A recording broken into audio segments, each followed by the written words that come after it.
Saat ini, seyogianya tidak diterapkan hukuman potong tangan, karena pencuri dan pembohong merupakan hal yang lumrah dijumpai pada zaman ini.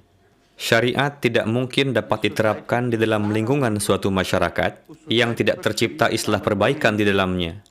Telah berkali-kali juga saya sampaikan kepada kalangan terpelajar di Pakistan, saya katakan, bagaimana kalian akan menerapkan syariat dalam lingkungan seperti di Pakistan saat ini?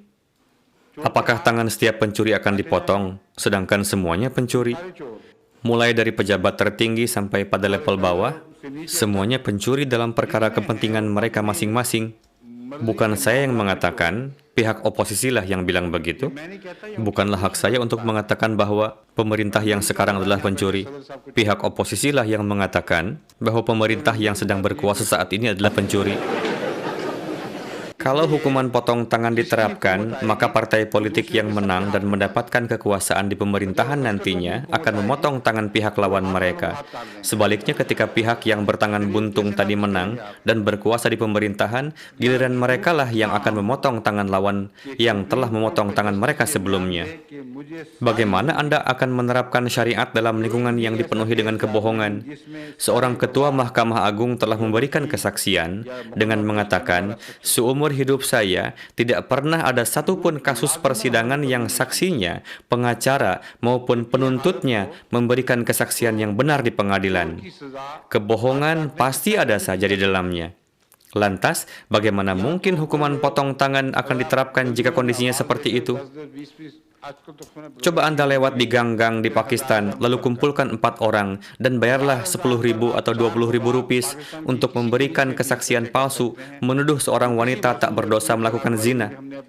Tidak usah 10.000, cukup 1.000 rupiah saja. Apakah mereka akan mau? Kalau dibayar 1.000 rupiah akan mau tidak? 5.000 rupiah juga cukup. Jadi, suatu lingkungan yang di dalamnya para pendusta dapat bermain-main dengan kehormatan orang-orang yang tidak berdosa, maka pasti hukum syariat tidak akan bisa berjalan dalam lingkungan seperti itu. Bagaimana halnya dengan zaman Rasulullah?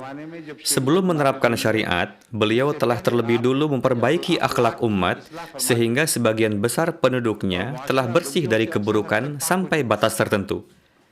Pada masa itu, kejujuran merupakan hal biasa, sedangkan berkata bohong dianggap sebagai suatu keanehan.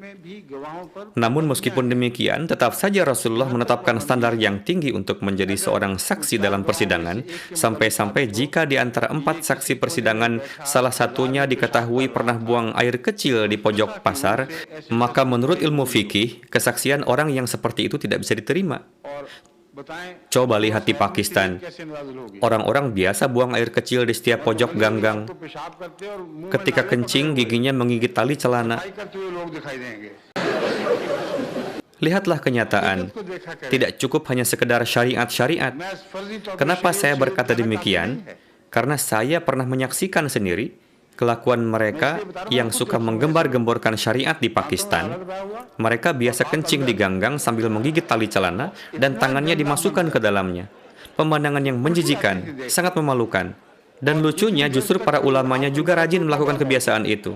Padahal menurut Islam, kesaksian dari orang seperti itu tidak dianggap sah.